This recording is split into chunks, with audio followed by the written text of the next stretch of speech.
नाशिक गुन्हे शाखा युनिट क्रमांक 1च्या पोलीस अंमलदारांना गोपनीय माहिती मिळाली ती अशी की ध्रुवनगर गुलमोहर कॉलनीच्या मागच्या बाजूला पाटाजवळ रेकॉर्डवरील सराईत गुन्हेगार राहुल दिलीप जाधव वय 27 राहणार राजीवनगर गंगापूर यास ताब्यात घेतले। त्याच्या ताब्यातून देशी बनावटीचा कट्टा, मॅगझिन, 2 जिवंत कारतूस असा 30,500 रुपयांचा मुद्देमाल हस्तगत करण्यात आला।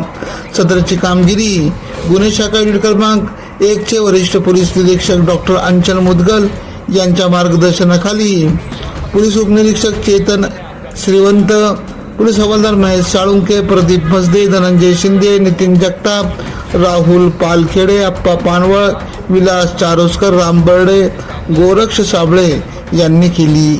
AKP न्यूज साठी मुख्य संपादक अनवर खान पठाण, नाशिक।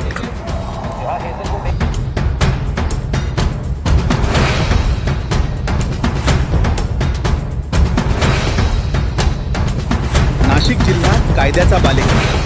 AKP न्यूज नेटवर्कसाठी मुख्य संपादक अनवर खान पठाण, नाशिक।